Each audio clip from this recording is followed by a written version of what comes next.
If you are a startup looking to grow in Cambridge, the Bradfield Centre offers a range of flexible membership packages which put you in control of your office and home working mix.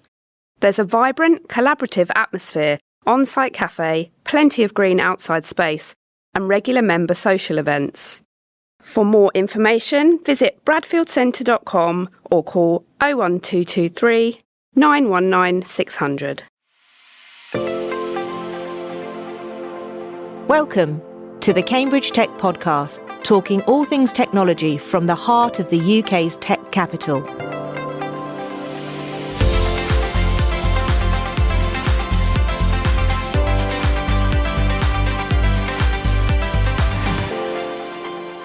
Here are your hosts, Faye Holland and James Parton. Hi, I'm James. And hi, I'm Faye. So this week's big activity was the inaugural Cambridge Wide Open Day, an event that brought together over 60 venues across the Cambridge city and South Cambs and the surrounding areas. Yeah, that's right. And within those venues, there were quite often, numerous companies presenting and giving tours and exhibiting. So tons for people to get involved with. And we're thrilled to have the orchestrator of the event, Prashant Shah of O2H with us. Hello, Prashant. Hello, thank you for having me on. I spent the day hurtling around Cambridge with Innovate Cambridge Director Tabitha Goldstaub, and we'll hear a little bit from Tabitha later on as well. What was your vehicle of choice? I've got this mental image you were in something like the Scooby-Doo van or something like that, was it? Thank you. No. So actually, when we came up with the idea of going around doing it together, Tabitha started sending me pictures of Thelma and Louise. So I kind of thought that was quite cool. Cowboy boots and scarves, but then driving off a cliff at the end of it, probably not. That wasn't the outcome that we wanted. So to be honest, I just nicked my husband's car and we went out in that. And anyway, I had the Scooby-Doo van anyway, so... Okay, yeah. I wonder where it had gone. Well, luckily, Cambridge is pretty flat, so there's not many cliffs to drive off of. But okay. And over in the Bradfield Centre, Jane Hutchins, who's the director of the Science Park, was also doing talks and taking tours around the Science Park and giving updates of what's going on here. So, a fun day all round.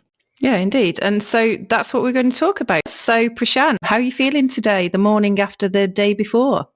Well, I'm feeling a bit groggy, to be fair. It was quite a party last night, and I had to be in the London Stock Exchange for 8 o'clock this morning for a seminar workshop around how we can get big money into UK life sciences and keep the best of our UK companies in the UK rather than have them run off to NASDAQ. I apologise if the sound is a bit groggy here. I'm in a little phone booth, but hopefully you can just about make out what I'm saying. Yeah, and we'll decide whether the grogginess is the phone booth or the grogginess from the party the night before, right? Yeah, that ambiguity will probably help me, yes. So, right, we're obviously going to get into the detail of the day as we go through the conversation, Prashant, but why don't we start off just at the very top level? How did you think yesterday went? Was delighted how it went when you're kind of building a new product or a new event like this, which nobody has ever really done.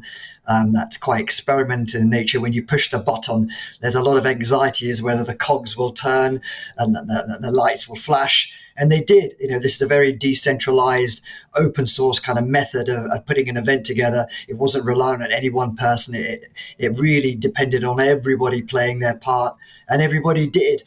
So I was delighted by the reaction of the speakers, the venues, and the people that attended. So absolutely happy with how it went. Prashant, how did it come about? Why did you decide you wanted to galvanise this activity? And why O2H as well? Well, I think the real kind of source of passion comes from being born and brought up in the city and in the town, and the academic world, the university, the business world, the life science parks. Even though I lived in the shadow of the science park, I was born in the same year that the Cambridge Science Park was launched. We never had access to any of this. So now I'm in a position and an opportunity to help kind of bridge some of the gaps and pop some of the bubbles.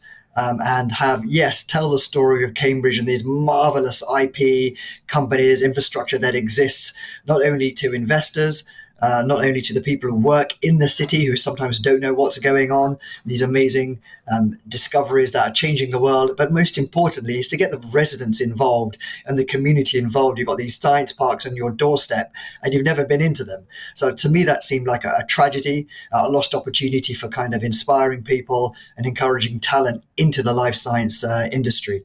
So that's where it comes from. Why O2H?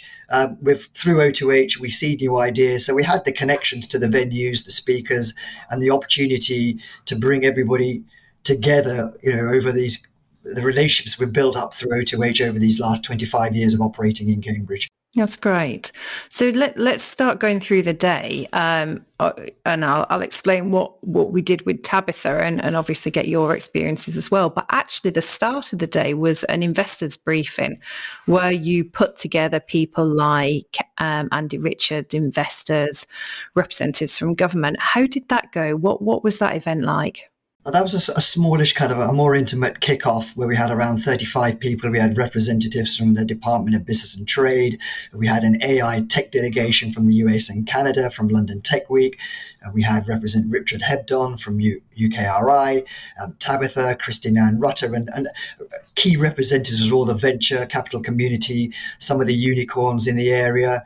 And it was an opportunity for us all to get together, the key kind of influencers who are shaping the strategy of Cambridge, and get all those voices around the table, and for us to kind of open up the Cambridge Wide Open Day with a bang, really. And I think we had some great energy around the table, and everybody had an opportunity to speak about what they felt, to touch on the past, where we are now, but also to kind of look forward in terms of telling the story of Cambridge, and to be proud and excited about what we're doing and get out there a bit more than what we have done probably in the past. Yeah, and I think that it's great that convening of different people and different audiences is I think what made it quite different as well. So let's start with the road trip with myself and Tabitha. So I picked Tabitha up straight after the investors briefing actually. And handed her an agenda of where we were going to go. And as usual, in typical Faye style, it was way too many places to go to. And we got chatting. So we actually drove past more venues and just because I kept going in the wrong direction. And I know Cambridge really well, so that was marginally embarrassing, but at least Tabitha knows where those places now are. But don't you think that's telling, Faye, is that you live and work in Cambridge, and what you and Tabitha do, you would know everybody. And that's the point. We sometimes, even though we're in the sector, we've not always been to these amazing institutes and organizations which are supporting and hosting these early stage companies. We've never been there, and a lot of these places have not opened up or had the exposure. So that in a way, this was teaching us where all these places are and what's going on. Yeah, absolutely. And, I think we should talk about this later on as well, about, some of them are gated communities. So when you drive past some of them, you're kind of like, oh, as a normal human being, how would I feel actually about going into those places? But let's come on to that one in a moment. We started our trip round, and the plan was we'll go to as many places as possible, get sound bites from people about the day or what they're doing, which, just as a little word of warning, there were a lot of noisy backgrounds. So when these people do come in, then obviously give us a bit of liberty with the audio recordings for those. But our first stop was Illumina. So we decided to go big. First of all, one of the most iconic companies there. And what better place to start with an intro to tech in Cambridge. And David Bentley was there, and he was basically saying this is the transformational technology in terms of genome sequencing. So it was absolutely fascinating. Real mix of people, again, like you say, in the audience. And he was talking about, finding the needle in the haystack and solving real human challenges. And, quite interestingly, there was a Q&A at the end of it. And he was saying that they were looking to have genome testing similar to having a blood test at the doctors within 5 years. And the other thing he said, which I'd be interested to know your thoughts on, is that the ambition is to downskill the genome rather than upskilling the medical sector, which seems to me something really consistent across the technology sector, where technology moves faster than the sectors and the systems that are going to adopt them. So that was kind of our first experience, and as we got to Granta Park, it was a gated community. So James, I know you've got some thoughts on gated communities and being some places being actually open all the time. Well, I mean, I think not everywhere is equal. Obviously, if you need secure environments for commercially sensitive activity, then there are some times where there's good reason to have security and gated access to premises. But in general, I'm completely on board with the philosophy of opening up on an all year round basis, as many of these buildings and communities as we possibly can, because, we've tried to do that from day one at the Bradfield Centre. It's always been designed to be open. And I completely agree with Prashant that it's about those serendipitous kind of engagements and those collisions. And it's trying to get the right people mixing to really kind of accelerate the growth of the entire ecosystem. So, I mean, I guess that's a question. Is that there's a question forming in there somewhere, is like, how do you take what you've established with this first event, and how do you start to build this kind of culturally across Cambridge so it becomes adopted as a standard rather than, a one-off once a year kind of thing?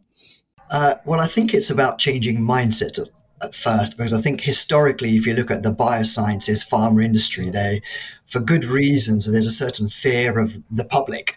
And the research that is done, it's was not been seen as an industry to be celebrated. The work is done in dark corners and insecure environments, and it's ended up being cut off from the public. But minds are beginning to shift. We understand the importance of kind of a healthy evolution of our ecosystem in Cambridge is dependent on collaboration with the residents in terms of housing, supply, attitudes, new institutes. So they need to take pride in what's going on. So there is definitely a shift in intention from all these science parks. But there is complexity in terms of health and safety, in terms of risk management, in terms of security, and the policing of these gated science parks. So I think through this event, we were able to kind of troubleshoot some of the areas and to build confidence. And it's a stepping stone. It's not suddenly they're going to open the doors and everyone's going to pour in. It's a question of doing it in step-by-step manner. For example, in Hawkston House, we kept it like an open house. We had 16 presentations and talks happening. We didn't check anybody's ID. People could just walk in around our lab infrastructure, around our offices, and we encourage that to happen. Now, that's not going to happen in somewhere where there's a culture of restriction. But in a way, it's each organization, each venue, in each institute will find their own method. But I think if you show people a direction, show people an intention, we'll find the method that suits each venue. And that's what we do. A lot of the work over the last 2 to 3 weeks in getting access was troubleshooting the systems and the policies in each of these venues so they can open up more than what was the case in the past. Yes, that must have been a big win from yesterday, that kind of that willingness to at least explore the art of the possible. So we next went to the biomedical campus, and actually one of the people that were sitting at Illumina with us, we walked past on the road, so it was brilliant because you're like, yay, hi, because you were waving because you knew that you'd been you were on the same kind of tour with them. So that was really nice. But so on the biomedical campus, we specifically went to see Alexandra Hoerner, who is at the Milner Institute. So that was really interesting to go in there. They look at a whole load of incubator companies, so Enhanced 3D Genomics being a great example of one of their companies recently. And we had a little sit down and a chat with Alexandra, and Tabitha really loved the fact that it was about a collaborative approach. And she kept saying things like, as she's been doing the Innovate Cambridge work, people would go, oh, the Milner Institute do that. They do that really well. So it was music to Alexandra's ears. But Alexandra actually even had some comments herself about collaboration. And this is what she told us. I think one of the key strengths of the Milner Institute is that we love to collaborate with industry partners, with pharma, biotech, but also with other research institutes, with Wellcome Trust, with Sanger, with Babraham Research campus and all other institutions in the Cambridge ecosystem. And I think we need more collaborations because we need to speed up with things to make things happen. And the Mill would love to do more and help support the Cambridge ecosystem.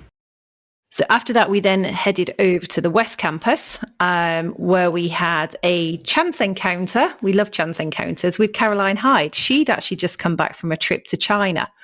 And she was enthusing about, and going back to Prashant, what you've just said, it's about infrastructure and an ability to move quickly.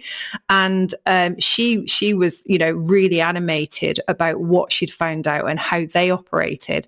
So I kind of thrust the recorder in front of her face and said, please, could you just record something about that to tell us what your key takeaway was?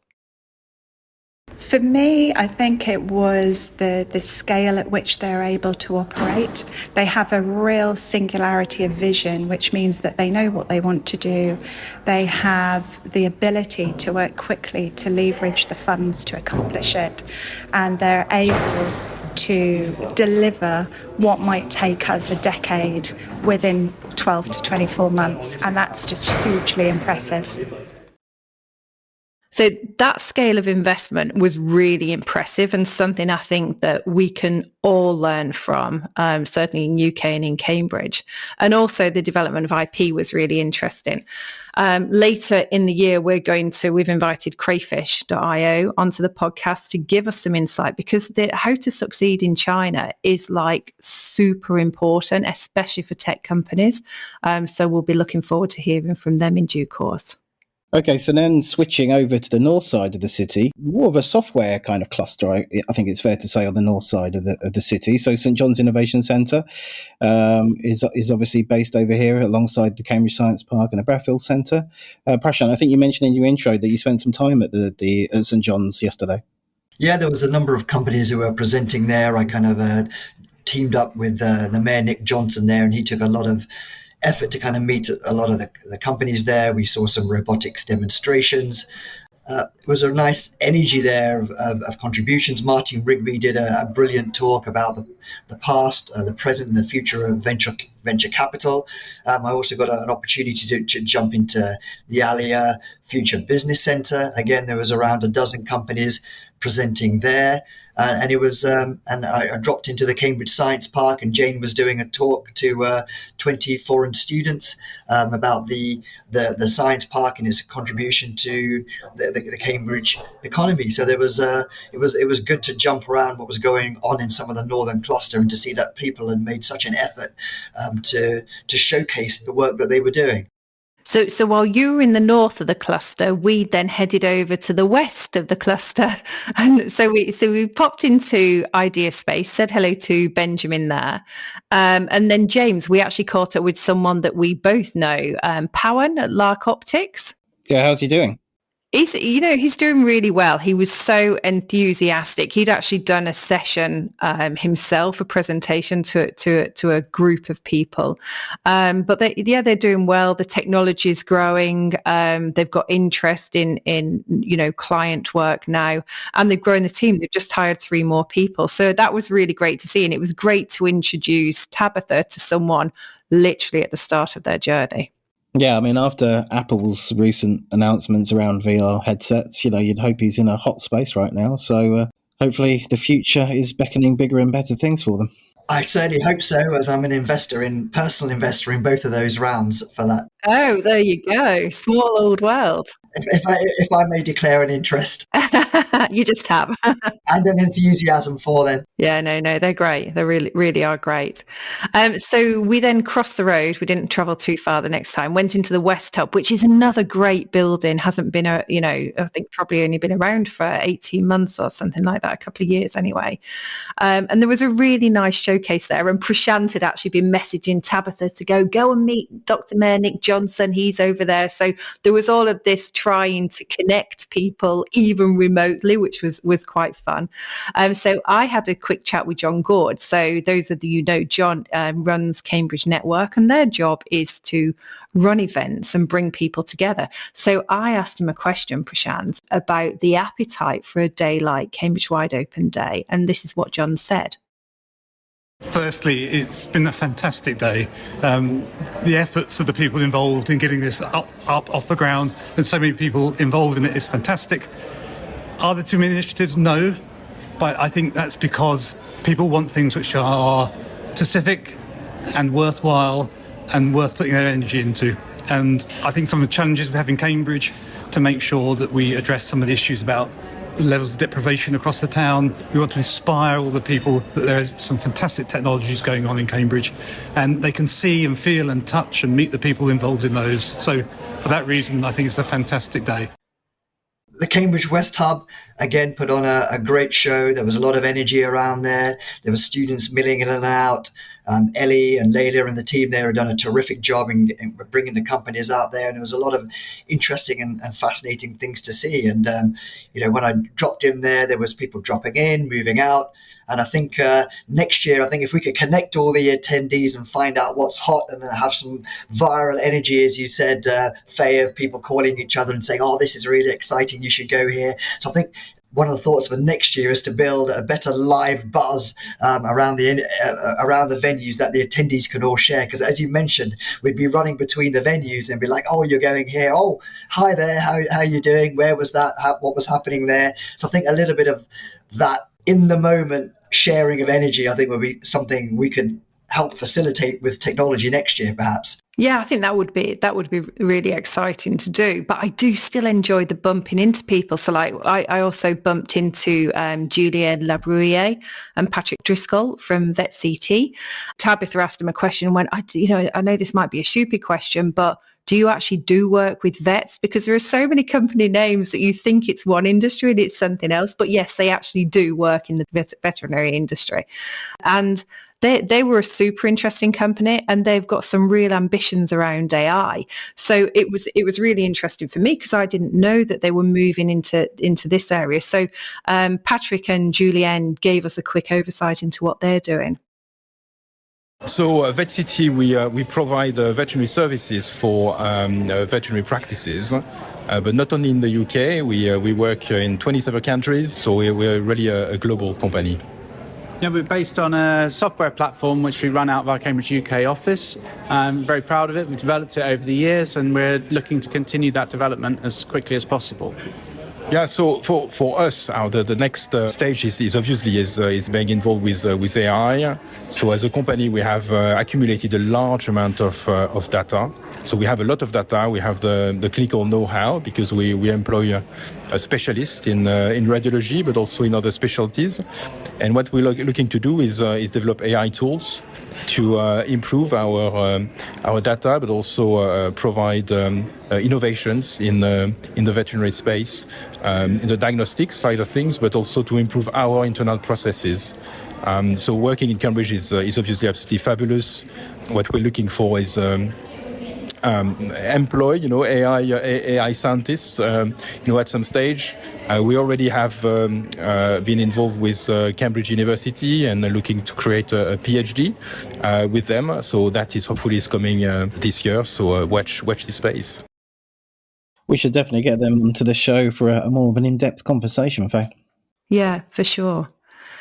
So next of all, Prashant's mentioned it a couple of times. It was time to head over to Hawkston House. And I did have a list of people to capture at Hawkston House, but oh my goodness, it was so hot yesterday. And I literally started walking in, bumped into a couple of people, and then Prashant went, let me get you an ice cream. So you had an ice cream van outside the venue, which is absolutely brilliant. So I was rescued with a lemonade lollipop. So thank you for that. I'm more of a traditionalist on the ice cream. I had a nice white ice cream with a big flake in the middle of it. No, lovely. It was great. But then I did meet someone from Zeiss, another really interesting connection actually, and they're wanting to break into the life sciences market. So that was really interesting. But he went to shake my hand, and I'm like, I'm really sorry, I've got a sticky hand, and I'm like, oh, that's really not a good introduction to someone, is it? Oh dear. Anyway, I did catch up with Rachel Bradley because one of the other things is, you had the tech companies and the life sciences businesses and the startups, but you had all of those people like James and myself constantly talk about the support of the ecosystem. And so I bumped into Rachel Bradley at Pennington Manchester Cooper, and she'd run one of those sessions at the Hawkston House. She'd actually run one of those. And so I asked her why a professional services company would be interested in a day like Cambridge Wide Open Day. And this is what she said. At Pennington Manchester Cooper, we pride ourselves on working with companies right from the start of their journey through. And it's been a great opportunity today to be able to meet some of those early stage startup companies. And in particular, the presentation I gave today was exactly that, to help companies that are at the early stage of their business, and actually just, if they haven't experienced master services agreements before, to take them through all the key tips and hints that they need to know without having to kind of worry about legal spend, because obviously startups and spin-outs, scale-ups don't have as much legal budget. So today has been a fantastic opportunity, and I've in fact met with someone who is exactly that stage of their journey and is still in academia but looking to spin out. So it's making connections, it's helping businesses right through from the early stage, and it's just been a fantastic day to do that. I dropped into the Mills and Reeve showcase in the morning. They were just by the station, and they'd put in a great effort.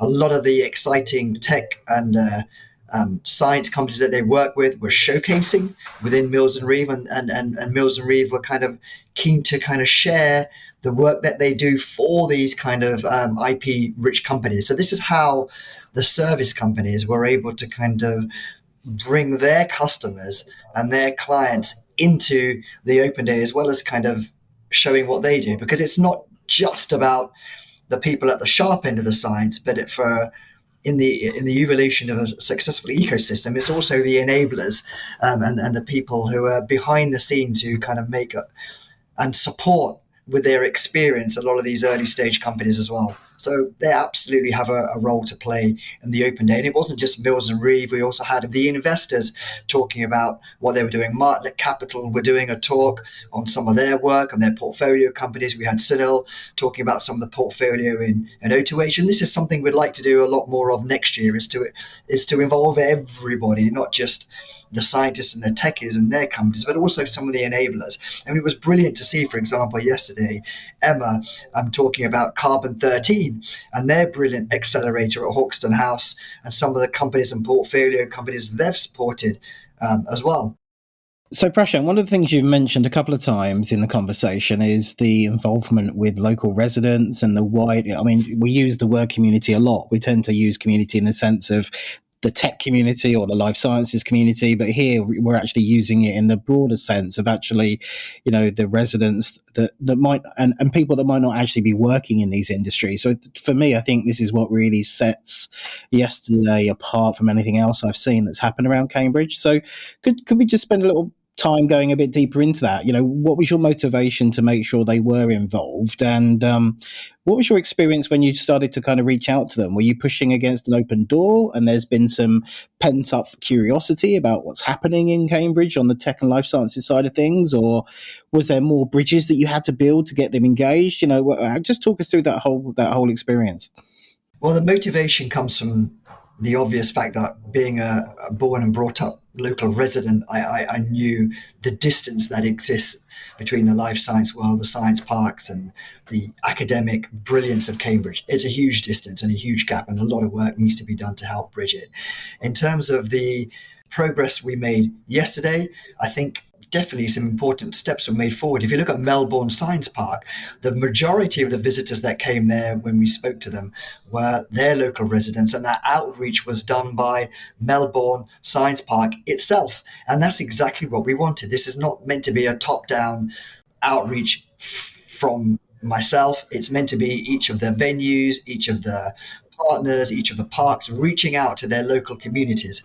And in Hawkston, in the Mill SciTech Park, if you look at where our building, it's completely embedded in a residential area. So after the last 3 years, we've been inviting them to a number of our events. We have tea with them sometimes. We invite them to all of our events and parties. We let them walk in. And we have a very much an open house philosophy with our local residents. And that's something I think is a good model for other venues to learn from. And there is a little bit of resistance, no doubt about it all. Who's the audience who's signed up? Do we have members of the public coming? Yeah, there might be a few. There's a bit of anxiety around it. So I think there's work to be done to build confidence that involving the residents is not a security risk. Obviously, certain degree of vetting and registration and ID checking is required as good practice, but there's ways around getting the residents involved. And the residents who did come, the reaction from them is like, well, thank you for inviting us. Nobody's ever invited us before. That's really nice of you to do so. But it's really fascinating to walk around the labs and do the tour. Is that what you do here? Oh, this is amazing. And you show one step in their direction, you get a lot of love back from the community when you do reach out to them and take the time and effort and the trouble to involve them. Yeah, and I can attest to that. I was sitting there and I'd found a nice little quiet corner to do some of the interviews on. And actually, as I went round there later on, all the locals were sitting round there because they've obviously worked out where there's a nice, quiet, shaded corner to go to. And they were loving it. They were like, oh, there's a big queue today, basically suggesting that they go there on a regular basis. And it was just really lovely to see. I think the other thing you did, which, it's not unusual, but I know you made a real concerted effort to do this, was to involve the local councils. So you had Dr. Mayor Nick Johnson, and we'll come back to him in a moment. You had some of the local councillors, potential MPs, the old mayor, the new mayor. Do you know what I mean? You'd really engage with the public sector as well. And I think that was quite different. Well, I think when you talk to the representatives on Cambridge, there's a real problem between economic development of Cambridge being the best in the world and the lack of lab space, which means we need to build, and the residents which are saying, well, we don't want any more of this, we don't want any change, we don't want any development. And so you've got the elected representatives are on a bit of a dilemma. Do they go with the residents or do they go with economic development? And so the obvious issue is that the public need to feel that the life sciences and the tech and the innovation community, there's something in it for them. At the very least, let's show them what we're doing and let's let them participate and understand and take pride in the amazing things that are happening in Cambridge. So at least they'll also participate in the trade-offs. Let them find jobs as well. Let them be inspired. Let them understand what we're doing. And then that's where you get a healthy evolution of an ecosystem where there's not people on different sides of the fence, cutting us in different directions. And I think this is a key part of involving the representatives in it and the residents in terms of the kind of the long-term evolution of the ecosystem, so we can compete with Boston and compete with a lot of other emerging ecosystems where San Diego and so many others are moving at a really quick pace. So we really need to get our act together in terms of ecosystem development, and that definitely means including the politicians, the elected representatives and the residents. Yeah, and I think that ties really nicely. I did manage to speak to Nick as requested, and this is what Dr. Mayor Nick Johnson said. Well, Cambridge Wide Open Day it's been incredibly successful as far as I can see. Speaking as an invited guest as the Mayor for the Combined Authority of Cambridge and Peterborough, I'm beginning to see a perfect example of what the business community can do in terms of almost showing off its wares, but also connecting with the local communities and making sure that the communities that are around these fantastic organisations make those meaningful links, which then help with setting roots into a community. And then you have the hope that you can inspire the kids in the local area, and they want to be part of a growing community which is bringing investment and wealth to the local area. So I think overall, Prashant, it was a really brilliant day. It was blinking hot, but better than rain. You can't do anything about the weather, I suppose. But seriously, I thought, it was a really good day. I loved it at the end when you said, I'm going to bring the team up. And you brought Ajit up, and it literally was, you, Ajit, Sanal, it was a really small team. But like you said, everyone took their own responsibility. So it was, devolved responsibility. So I thought it was really good. And I kind of feel that I have to let Tabitha, who's not on the podcast with us today, but she did record a little snippet for us on what she thought of the day. What an absolute cracker of a day. Cambridge Wide Open Day really was wide open. I absolutely loved touring around with you, Faye. Thank you very much. I really enjoyed seeing the absolutely hugely impressive buildings. Every single building we went into was more and more beautiful than the next, but it wasn't that excited me the most. It was really the people who were running the groups within each of those buildings, and what I think I was the most thrilled to see is that every single one, the buzzword on their lips was partnership. It was collaboration. It was about how we can be more porous. It was about how we can find ways to scale our impact by collaborating together. We know that Cambridge is the most incredible place for pioneering discoveries and turning those into successful and high impact businesses. But in order to really amplify that impact, I truly believe, and at Innovate Cambridge, that is the recommendation we'll be making, that this is all about collaborating and partnering. And so hearing that on everybody's lips was absolutely music to my ears. That, and the other thing that I think was brilliant was that everybody was talking about how they are thinking about engaging with the general public in their area, about what it is that can ensure that the general public in the region feels the benefits of innovation as we keep growing and keep achieving such incredible heights. We need to ensure that everybody gets to feel that in a positive way. And so ultimately it felt like a really hopeful, exciting time to get together. And I really look forward to the next one. And I personally don't think we should be leaving it another year. So what do you think about that, Prashant? You've already alluded to the fact that there will be another. So are you keen to do this again?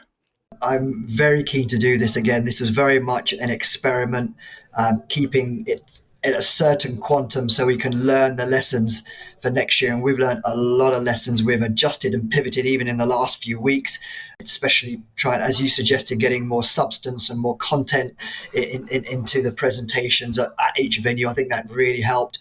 Also, the planning around security. And in terms of outreach to a wider group of people, we're keen to do that, bring more venues on, bring more residents in, bring more people from out of town. Now they know that it's going to happen. I think an annual event will be best. I think doing this more than once a year, I think that would be a crazy amount of work, but definitely to do this once a year, we're really keen, enthusiastic and passionate to do this again. And I've got so much encouragement and wonderful feedback from the speakers, the venues, the people who attended, were crisscrossing Cambridge yesterday and participated in the Cambridge Wide Open Day for different reasons and in different bits of it. So I think, I'd be keen to do this again and learn the lessons as well. Well, thanks so much for taking the time to come on, Prashant. I appreciate that. It literally only happened yesterday. You're now at the London Stock Exchange. You've got a manic schedule, but you've taken an hour of your time out to speak to us today, so it's very much appreciated. Thank you. And I really want to thank Faye and Emma and her team, who've done a brilliant job in supporting Ajit and myself in terms of the marketing and communications for the Cambridge Wide Open Day. They very early on understood the importance of this and the value it could generate. And I really want to thank you. Thanks, Prashant. And I didn't ask you to do that either. So thank you. That's really, really nice. And for those that are on the recording, just so you know, I'm wearing Beetle Boppers. So if you haven't seen any photos, you really, what is the background between making everyone wear these things, by the way? Right, yeah, damn good question. I thought it was pretty obvious, but I'm glad I've got an opportunity to kind of fill this gap in understanding. Well, Cambridge is buzzing. I always say that, it's exciting, it's buzzing.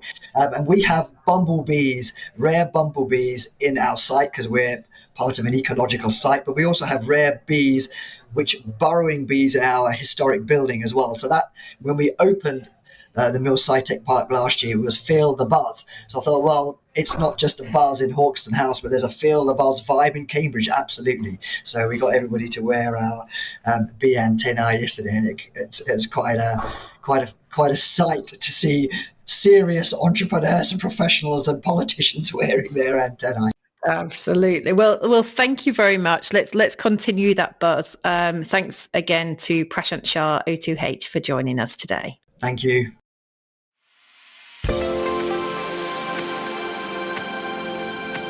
Three Cambridge companies with huge scale-up potential have dominated the headlines this week: Cambridge GaN Devices, Nyobolt and Paragraph. So starting with Cambridge GaN Devices, Fabulous Semiconductor, they've opened a facility in Taiwan and they're scaling in China, where it plans to open a lab next year. So actually that ties quite nicely into what we were saying earlier on in the podcast. This move in Asia comes after them identifying the region as a major launch pad to a rocketing $50 billion chip market. They're expecting that labs in the United States and Europe could also follow next year in 2024 as demand for their power devices for greener electronics increase. University of Cambridge spin-out Nyobolt has this week showcased a new EV sports car that can charge fully and repeatedly in less than 6 minutes with a range of up to 250 kilometres, which is a new record in automotive electrification. What's really interesting is their step towards designing their own car to showcase their battery technology, as they're obviously well known as a battery tech company. And then the final one is Cambridge-based graphene technology powerhouse Paragraph is in a three-way fight for the coveted McRobert Award from the Royal Academy of Engineering. Graphene has long been heralded as the future of electronics since its discoveries won the Nobel Prize in 2010, but it's taken years of development of materials and processing to bring it to a practical use. And this is really where Paragraph fits in, because with a massive breakthrough, they will have implications across the entire sector with their first real commercial use of graphene in electronic devices. So the winner will be unveiled at the Royal Academy of Engineering Awards dinner in London on July the 13th. Yeah, and Paragraph are maintaining a fine tradition of Cambridge cluster companies making the shortlist for these long-running UK Engineering Innovation Awards. So strap in, here is a bit of a roll call. Alstone Medical was our most recent winner in 2018. Microcomputer champion Raspberry Pi, who's obviously been on the podcast, was victorious in 2017. Microsoft Research Cambridge won in 2011, and Real VNC followed suit in 2013. Cambridge Silicon Radio won in 2005, CDT in 2002, and Johnson Matthey, who blazed a global trail with green hydrogen and other sustainable technologies, was twice a winner in both 1980 and 2000. Wow, that really is a good roll call. So good luck then to Paragraph. Let's hope we can add them to that Hall of Fame in July. And that brings us to the end of this week's podcast. We hope you enjoyed it. Don't forget to sign up to our social channels as well as your podcast channel, and we'll see you next week.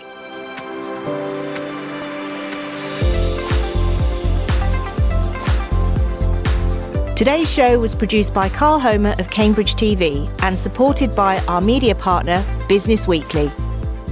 The Cambridge Tech Podcast is available on all major podcast platforms and on cambridgetechpodcast.com. If you've enjoyed this podcast, please give it a 5-star review. It will really help others discover the show.